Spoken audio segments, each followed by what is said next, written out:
Sabihin mo sa kanya, pinagpala ka.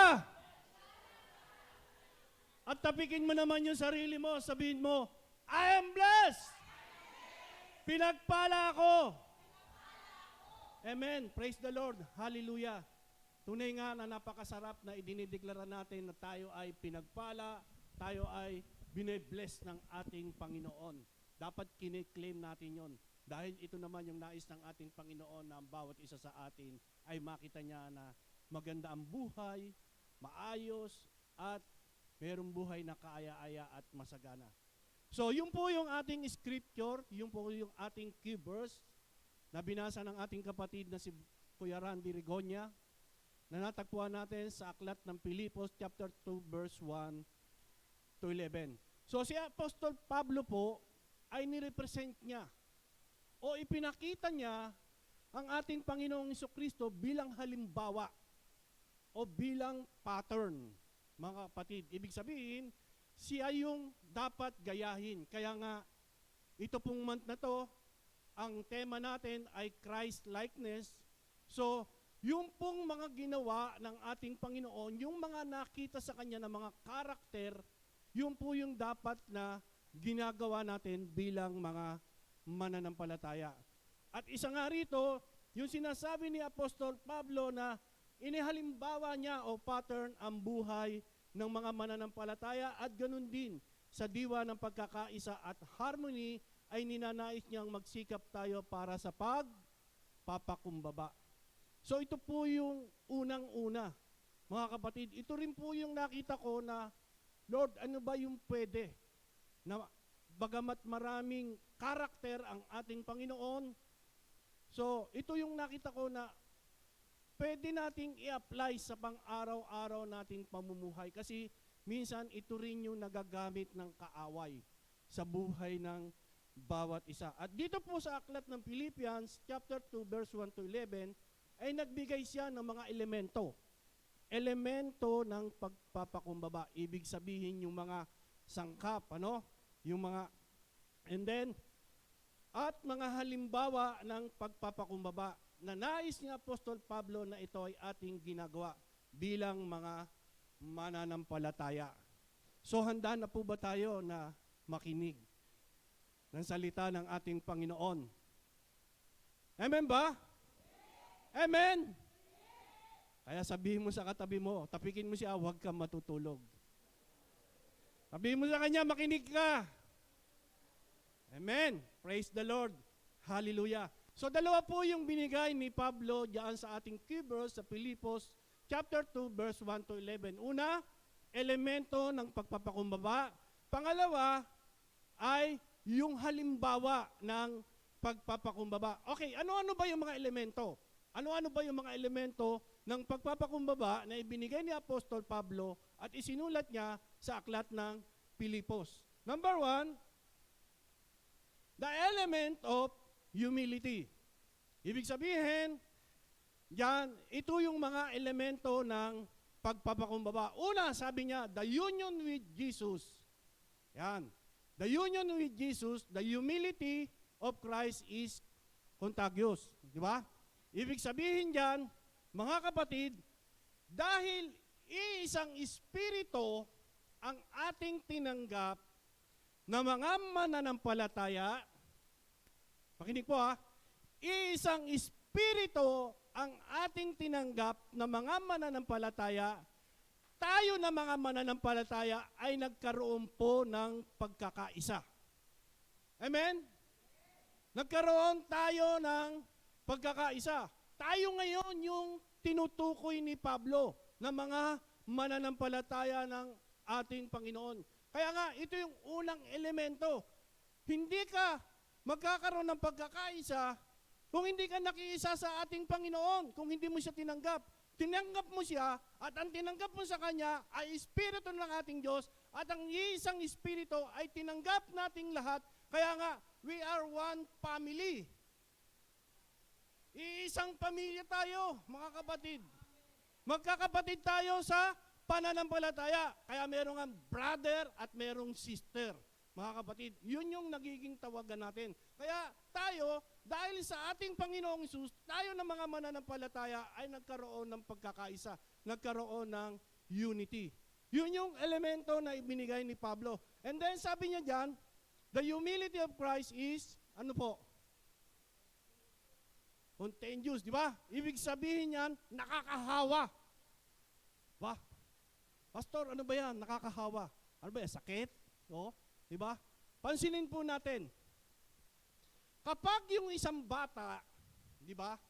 Kapag yung isang bata ay parating inaalagaan ng kanyang magulang, parating siyang karga-karga, yung bata, na-adapt niya ngayon yung karakter ng kanyang magulang. Amen? Amen? Na-adapt niya yun. Kaya nga, minsan naririnig natin, oh, may pinagmanahan yan.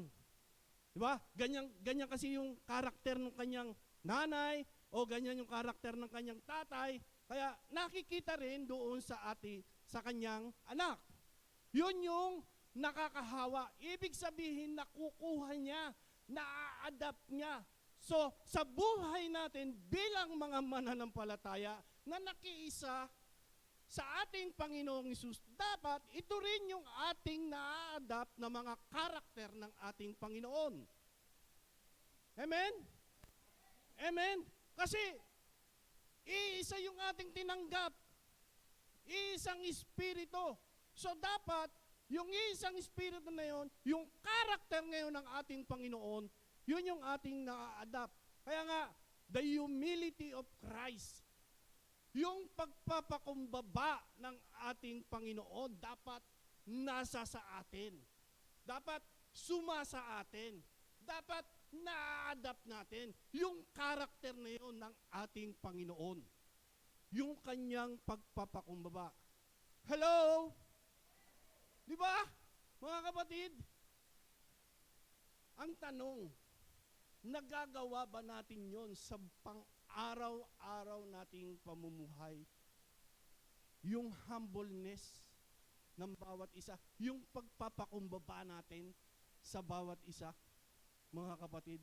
Kaya nga, sabi diyan sa Philippians chapter 2, verse 1 and 2, sabi niya nga, kaya nga, sapagkat mayroong kasiglahan ang buhay kay Kristo. Wow! Ang galing!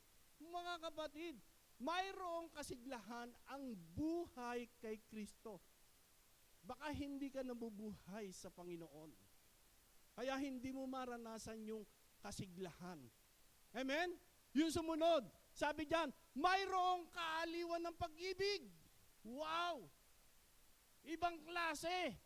Yung sumunod, mayroong pakikisa ng Espiritu Santo at mayroong kagandahang loob, mga kapatid. Amen ba? Ito yung dapat na ginagawa natin. So bakit minsan ang lungkot-lungkot mo na tila baga parating Biyernes Santo na lang yung mukha mo? Na parating Huwebes Santo na lang kung titignan ka, hindi maipinta, hindi nakasimangot, parating may kulang. Pero ano yung sabi ng ating Panginoon? Kaya nga, sapagkat mayroong kasiglahan ang buhay kay Kristo. Ang tanong, baka hindi ka naka-adapt, mga kapatid. Baka hindi ka nakakonect sa ating Panginoon. Kaya yung kasiglahan na yan, yung dapat na elemento na yan na nakukuha mo, ay dapat sumasa iyo, mga kapatid. Di ba? Yan yung paliwanag ni Pablo sa buhay ng bawat isa. At sabi sa verse 2, lubusin ninyo ang aking kagalakan. Magkaroon kayo ng iisang kaisipan. Ibig sabihin, lahat kayo ay patuloy na magkakaisa sa iisang layunin na sa bawat bagay na gagawin natin ay siya yung ating maluwalhati, siya yung ating maitaas, siya yung ating maparangalan, siya yung ating mapasalamatan sa ating mga buhay, mga kapatid. Di ba? Sabi niya, magkaroon kayo ng iisang kaisipan.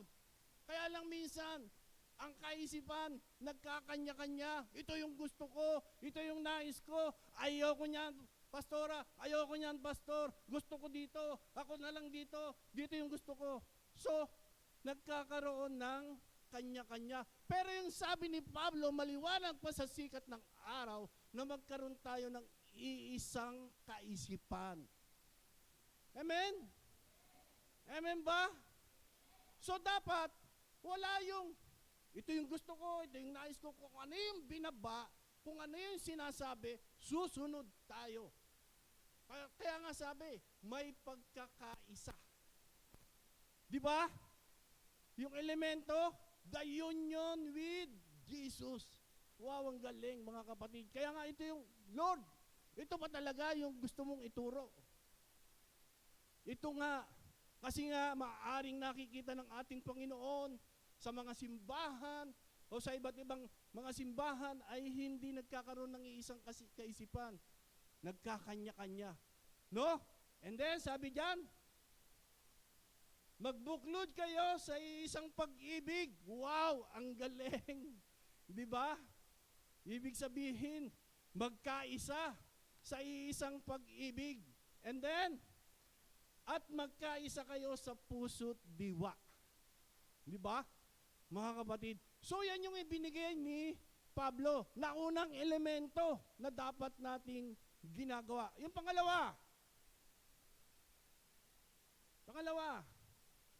Hello. Di ba? Yung sumunod, ang sabi diyan, eto na, matindi na. The unselfish ambition. Wow. Di ba? The unselfish ambition. Sabi diyan, mga kapatid, ang hindi makasariling ambisyon. Ibig sabihin, mga kapatid, dapat hindi ka selfish, hindi ka makasarili. Kasi nga, kapag ikaw ay selfish, sabi diyan, selfish person feels he's superior. Ang isip niya, ang pakiramdam niya ng taong makasarili ay higit siya. Para bang gusto niya, siya lang yung magaling, siya lang yung marunong. Di ba? Gusto niya, siya lang yung talagang sinusunod. So dapat, hindi ganon. Ibig palang sabihin, kailangan pakinggan mo rin yung tinig ng iba. Pakinggan mo rin yung sinasabi ng iba. Baka merong nire-reveal ang ating Panginoon sa Kanya. O baka nangungusap sa Kanya yung banal na Espiritu Santo na nais niyang iparating sa ikagaganda ng iglesia. Pero ayaw mong pakinggan kasi selfish ka. Kasi makasarili ka. Di ba? Mga kapatid, sarado ang tenga mo sa mga ganong tinig. Ayaw mong pakinggan. Nabibingi ka. Pero pag yung mga gusto mo, bukas na bukas yung tenga mo, gustong gusto mo, yun ang pinapakinggan. Di ba? Palakpakan natin ang ating Diyos. Hallelujah! Di ba mga kapatid? Ang ating Diyos, God of order. Diyos ng kaayusan. Ayaw niya ng magulo. Kaya nga may mga leader na iniligay eh. Merong mga tagapanguna na dapat sinusunod. Pero kung gusto mo, yung agenda mo na lang agenda, wala mangyayari, mga kapatid. So, ayaw ng ating Panginoon na ikaw ay selfish. Amen? Kaya sabihin mo sa katabi mo, huwag ganon. Diba? Tapikin mo siya, sabihin mo, huwag ganon. Kasi nga, parang pakiramdam niya, higit siya sa lahat. Mga kapatid, hindi basihan kung ano ang iyong tinapos. Hindi basihan kung ano ang iyong pinag-aralan. Hindi basihan kung ano ang katayuan ng iyong estado sa iyong pamilya. Dito sa iglesia ng ating Panginoon, lahat tayo pantay-pantay. Amen? Amen ba? Pero bakit, Pastor, minsan merong dalawa na, di ba? Baka sobra lang yon. So dito, pantay-pantay tayong lahat. Amen ba? Sabihin mo sa katabi mo, pantay-pantay tayong lahat. Di ba? Walang favoritism, mga kapatid. Walang tinitignan. Di ba? Amen ba? Amen. So yun yung nais ng ating Panginoon. Yun yung mga elemento na ibinigay niya, di ba? Sabi diyan sa number 2, the unselfish ambition. Di ba, mga kapatid? Anong sabi sa Philippians 2:3? Huwag kayong gumawa ng anuman dahil sa paghahangad ninyong maging tanyag. Wow! Di ba? Yung iba gumagawa ng kani-kanilang agenda, may mga ginagawang mga programa, no? Iba pala yung desire nun. Gusto lang maging tanyag, gusto mo lang maging sikat. Hindi ganon, mga kapatid. Kung gusto mo maging sikat, mag-artista ka. Di ba? Para mapalakpakan ka, di ba? Di ba? Mga kapatid, sabi diyan sa Philippians verse 3, huwag kayong gumawa ng anuman dahil sa paghahangad ninyong maging tanyag. Sa halip, bilang tanda ng pagpapakumbaba, ituring ninyong higit ang iba. Di ba? Ang iba kaysa inyong mga sarili. Ibig palang sabihin, kahit edukado ka pala, kahit pala mataas ang pinag-aralan mo, pagdating dito sa iglesia, kailangan pala binababa mo yung sarili mo. Pumapantay ka sa kanila, nile-level mo yung sarili mo sa kanila. Hindi ka nagmamataas. Bakit ako pupunta diyan eh? Ito yung pinag-aralan ko, edukado ko, di ba, mga kapatid? So dapat hindi ganon, mga kapatid. Tinitingnan mo rin kasi sila ay mga nilikha din ng ating Panginoon. Iba-iba lamang ang kalagayan, iba-iba lamang ang sitwasyon, pero mga kapatid, dito dapat kailangan ay ibinababa natin ang ating mga sarili. Amen? Amen ba? Ano gusto mo? Mataas ka o mababa? Mababa. Dahil ano yung sabi ng ating Panginoon? Ang nagpapakumbaba ay kanyang at ang nagpapakataas ay kanyang. Amen. So alam natin yan. So kailangan pala parati tayong humble, mga kapatid. Makita sa atin bilang mga dito sa Jebrim family. O yung mga taga Jebrim family, talagang nabibless ako dyan. Pagpunta ko pa lang sa pintuan, hindi naman maganda yung suot ko, pero yung mga lumapit sa akin, talagang mga edukado. Di ba? Welcome na welcome ako. Hindi na nila tinignan kung ano yung kalagayan ko. Di ba? Mga kapatid. So sino yung napaparangalan natin? Napaparangalan natin yung ating Diyos na buhay. Na-adapt natin yung karakter, yung humility, yung pagpapakumbaba. Amen? So bawal ang makasarili ha. Bawal ang makasarili. Amen. Dapat lang mga kapatid, sa Jebrim family, walang makasarili. Lahat nagtutulungan. Di ba? Lahat nagmamalasakitan. Amen? Palakpakan natin ang ating Diyos na buhay. Hallelujah. Number 3, the unfailing concern. Yan. Self-centered person have no concern for other. Hello? Di ba? Mga kapatid? May nababaril ba? Mga kapatid, kung para sa iyo to, mahal ka ni Lord. Amen? Anong sabi diyan? Ang walang humpay na pag-aalala. Tapos sabi diyan, self-centered person have no concern for other. Ibig palang sabihin, ang taong makasarili ay walang pakialam sa iba. Wala kang care. Wala kang malasakit, mga kapatid. So dapat, bilang mga mananampalataya, bilang nagkakaisa sa Panginoong Hesus, dapat meron tayong malasakit, meron tayong care sa iba. Katulad ngayon, sino yung mga kasama natin na wala? Di ba? Kung siya man ay wala, ano yung gagawin mo pagkatapos nitong mensahe? Ang ganda nung tinuro ni Lord. Ang ganda nung mga narinig ko. So, dapat i-message mo sa kanya kahit papano, nakarinig din siya. Di ba? Nabasa niya yung mga itinuro ng ating Panginoon. So, ibig sabihin, meron kang care sa kanya. Naaalala mo yung kapatid na wala. Hindi yung, okay lang siya, bayaan mo siya. Alam niya naman yun eh. Hindi ganon dapat, mga kapatid. Dapat nagpapaalalahanan tayo. Dapat kinakamusta natin. Sa iba nga, chat tayo ng chat eh. Di ba? Kung ano-ano pa yung mga ibinibigay natin. May thumbs up pa tayo. Meron pa tayong mga heart. Ano ba gusto natin? Kung sa Facebook nga, nare-receive natin yung mga ganong thumbs up, merong heart. How much more pag ginawa natin yung kalooban ng ating Panginoon, bigyan din tayo ng heart ng ating Panginoon sa Facebook. Di ba? Di ba, mga kapatid? Yung pinaalalahanan natin yung kapatid, i-message natin, kinamusta natin, si Lord ang magbibigay sa iyo ng heart. Di ba? Hindi lang thumbs up. Di ba, minsan, pag thumbs up lang, parang medyo, ano ka pa, pero pagka heart, parang tuwan-tuwa ka kasi puso yung ibinigay sa iyo. How much more pagka si God ang nagbigay sa iyo ng puso? Di ba? Di ang saya-saya mo? Di ba? Talagang grabe. Di ba? Dahil na-bless sa iyo ang ating Panginoon. Kaya ganon, mga kapatid, dapat meron tayong care sa bawat isa. Pag malasakitan ninyo ang kapakanan ng iba at hindi lamang ang inyong sarili. Dapat ganon, di ba? Self-centered nga di ba? Dapat hindi iyon ang iniisip natin. Amen? We are one, mga kapatid. We are one family. Magkakapatid tayo sa pananampalataya. Meron tayong pagkakaisa. So dapat tayo ay nagtutulungan.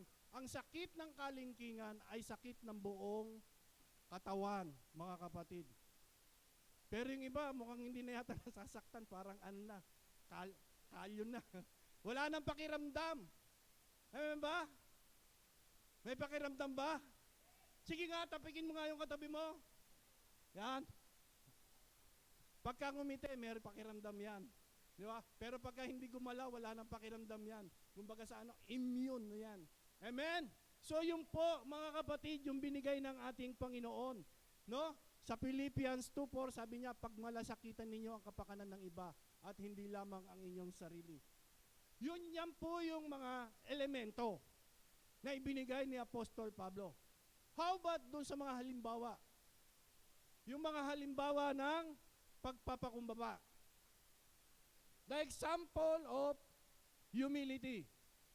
Number 1, sabi diyan, the pain of Christ. Mga kapatid, no? The pain of Christ. Ang sakit ng ating Panginoong Kristo o yung dinanas niya na kahirapan ng ating Panginoon. Bagamat siya ay Diyos, pero naging tao siya. Namuhay siya na tao na katulad natin. At yung po yung naranasan ng ating Panginoon. In His humanity, sa kanyang pagkatao, sabi sa Philippians 2:5, verse 7, sabi diyan, naway magkaroon kayo ng kaisipan na tulad ng kay Kristo Jesus.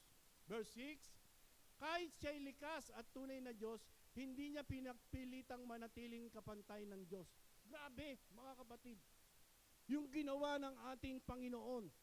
Bagamat siya ay Diyos, mga kapatid, hindi niya ginamit yung kanyang kapangyarihan, hindi niya ginamit yung kanyang authority, pwede niya namang hindi maranasan yung mga sakit na yon, mga kapatid. Pero anong ginawa ng ating Panginoon? Inihumble niya, nagpakumbaba siya, sinunod niya yung ipinagagawa sa kanya ng ating Diyos, mga kapatid. So tayo sa buhay natin, bilang mga mananampalataya, ano ba? Tayo nga minsan, masaktan lang parang galit na tayo, gumaganti na tayo. Pero ang ating Panginoong Hesus, nasaktan siya, pinahirapan siya, pero ni isang tinig, anumang kilos o aksyon, wala tayong nakita sa Kanya. Pero tayo, kahit mananampalataya na tayo, minsan, nakakagawa pa rin tayo ng pagganti sa mga iba. Kasi minsan, yung pride natin, natatapakan, di ba? Ang nangyayari ngayon, nakikipag-away na rin tayo. Pero ang ating Panginoon, kahit siya'y nasaktan, nahirapan, yung dinanas niya, mga kapatid, ay walang narinig ang mga tao. So dapat ganon, mga kapatid. Even tayo na mga mananampalataya, kung tayo man ay dumarana sa mga o binubuli minsan, nakakarinig tayo ng mga salita na hindi magaganda.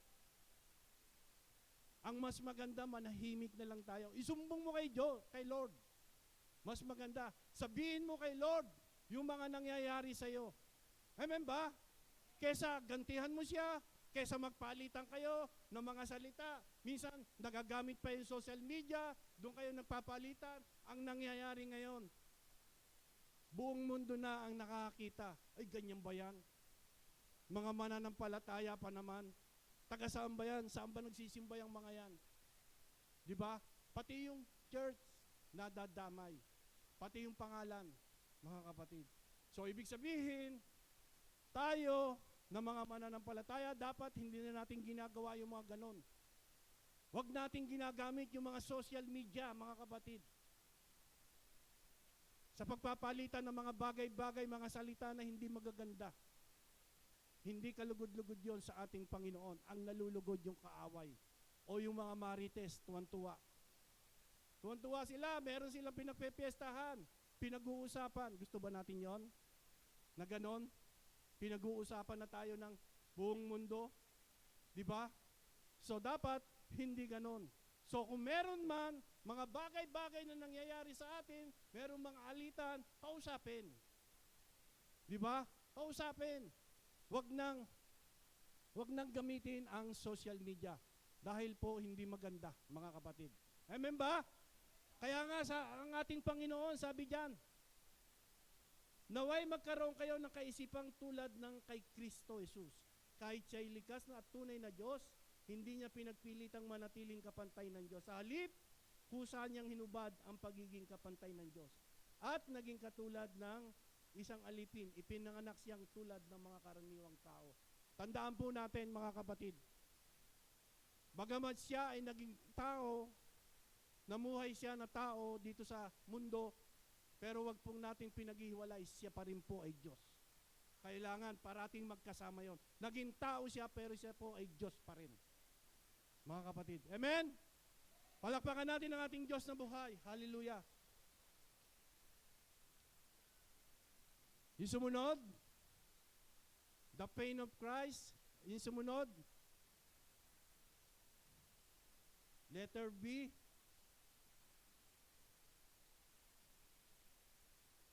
verse 8, sabi diyan, nagpakumbaba siya at naging masunurin hanggang kamatayan, maging ito man ay kamatayan sa krus. Kaya ba natin to, mga kapatid? Hanggang sa wakas tayo ay patuloy na mag-humble sa ating Panginoon.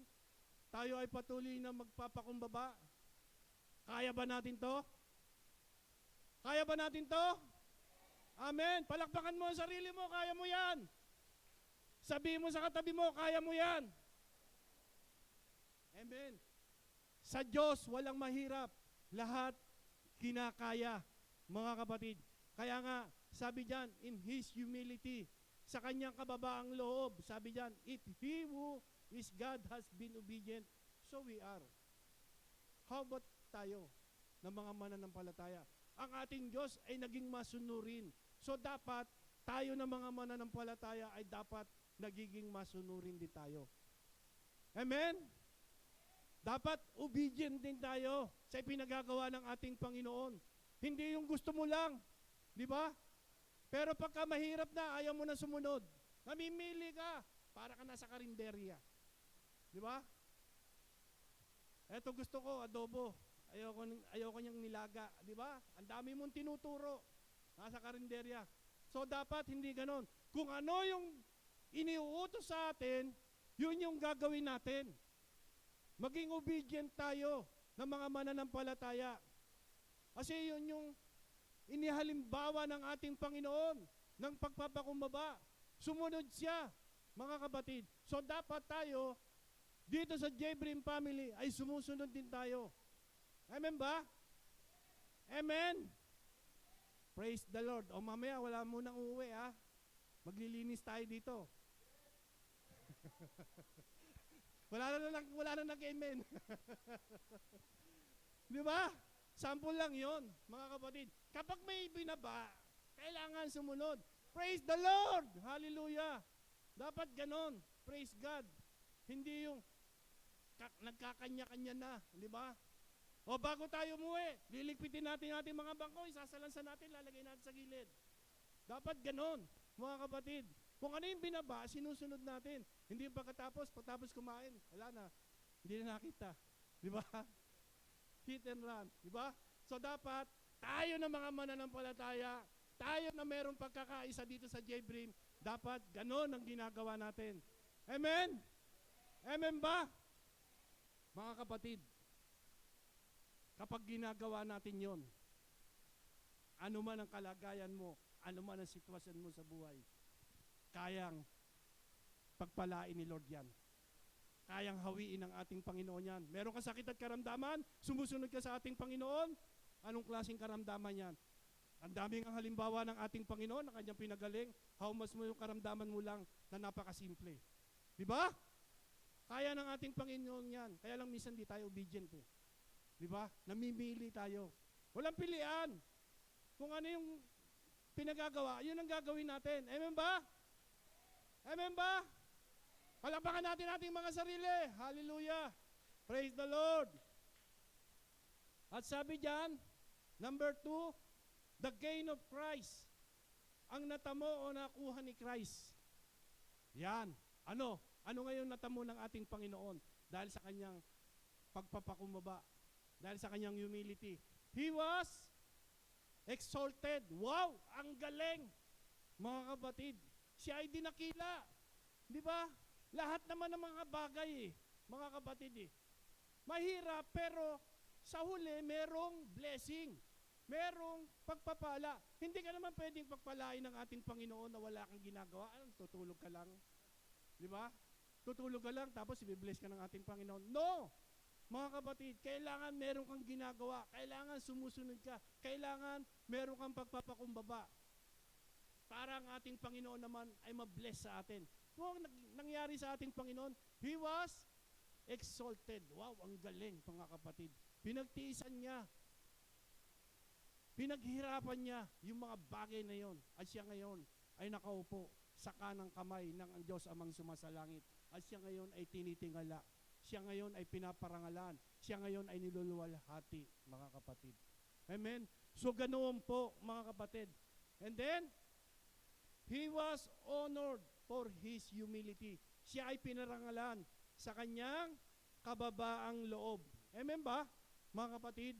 And then yung sumunod, Philippians 2:9, sabi dito, at dahil dito, siya'y lubusang itinaas ng Diyos. Ha?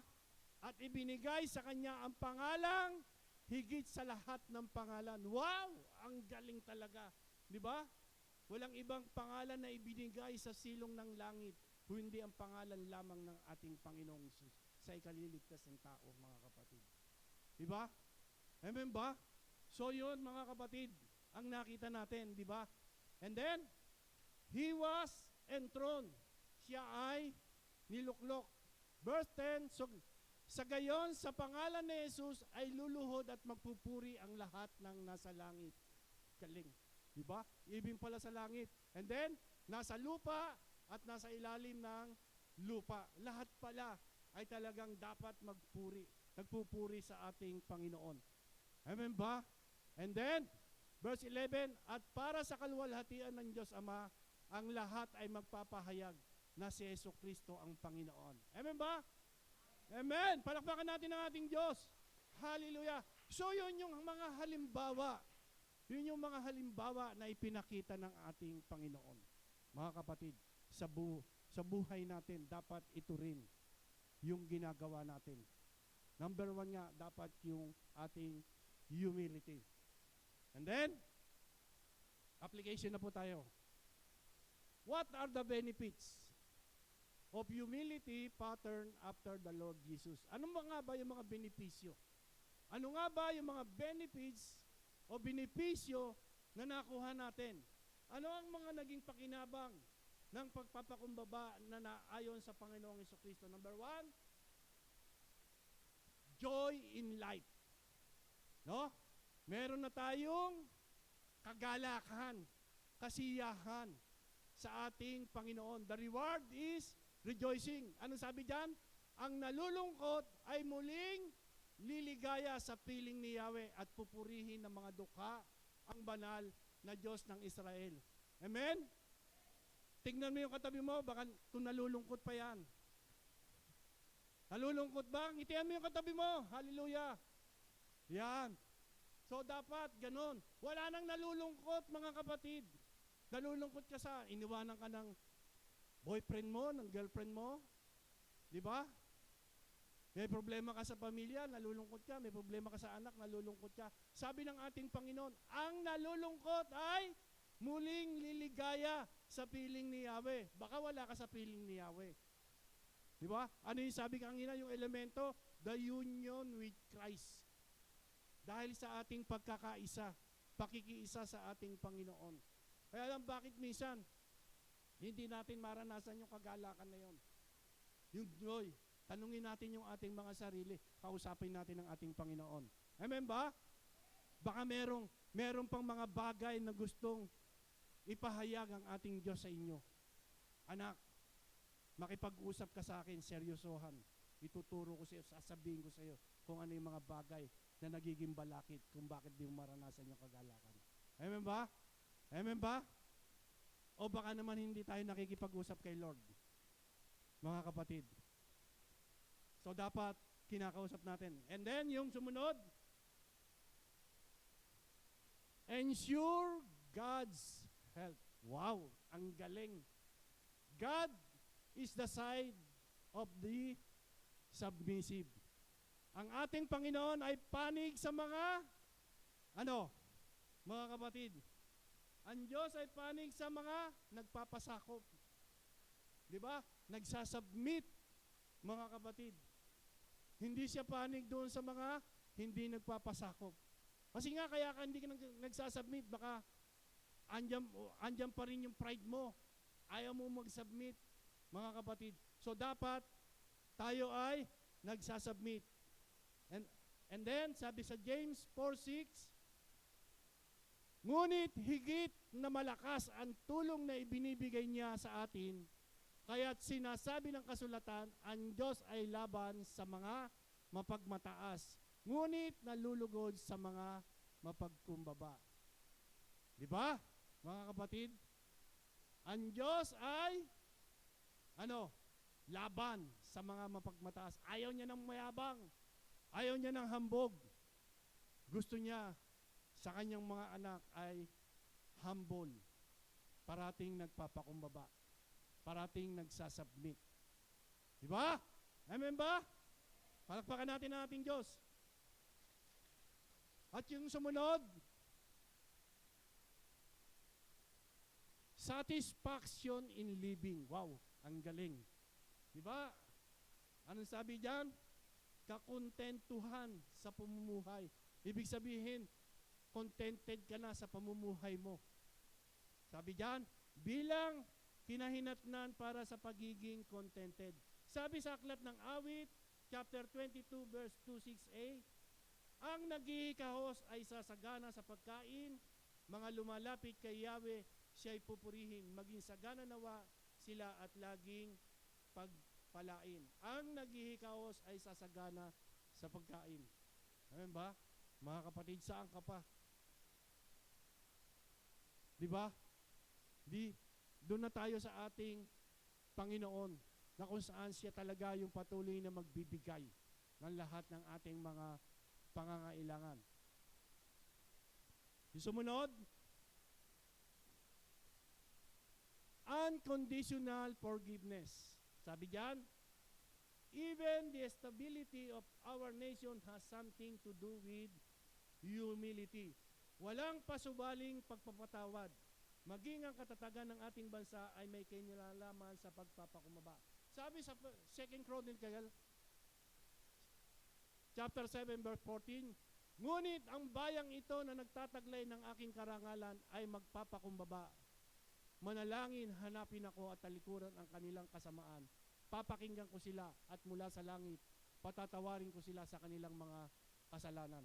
So mga kapatid, ibig palang sabihin, gaano man kalaki ang iyong mga kasalanan, gaano man karamihan, once na ikaw ay nagpakumbaba sa ating Panginoon, inamin mo, nagsisi ka, bumalik ka sa ating Panginoon, nanalangin ka sa Kanya, ikaw ay Kanyang patatawarin at muli Kanyang pasasaganahin. Mga kapatid, walang imposible sa ating Panginoon. So kailangan lang makita ng ating Panginoon na talagang ibinababa mo yung sarili mo sa Kanya. Inaamin mo na wala kang magagawa kung wala siya at di mo kaya kung sa sarili mo lamang. Kaya humingi ka ng kapatawaran sa Kanya. So dapat, ganun po tayo mga kapatid na bilang mga mananampalataya ng ating Panginoon. At yung huli, success from God. From survival, God will take you to success. Sabi diyan, magpakumbaba kayo sa harapan ng Panginoon at itataas niya kayo. Mga kapatid, humility, ito po yung unang ibinigay. Ito po yung una para sa akin na kailangan nating gawin na karakter ng ating Panginoon. Na dapat nating na-adapt, na dapat nating ginagawa bilang mga lingkod ng ating Panginoon. Bilang mga mananampalataya, bilang mga tinawag, bilang mga inirang ng ating Panginoon, dapat tayo po ay patuloy na nagpapakumbaba, nagmamahalan, nagmamalasakitan sa bawat isa. At meron tayong pagkakaisa dahil isang espiritu ang ating tinanggap. Amen ba? Amen po? Amen? So tayo po'y tumayo habang tumutugtog yung organ natin. Bilang konklusyon,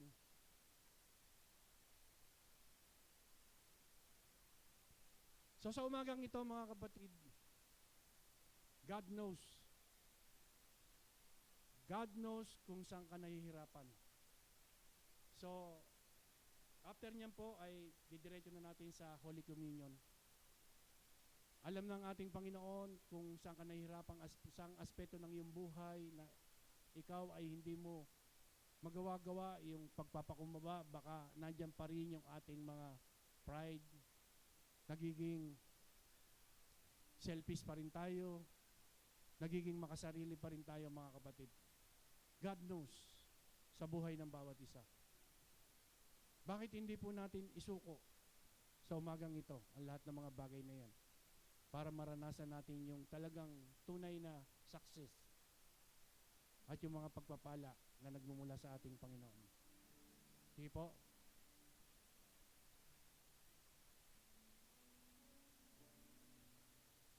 Awit muna tayo.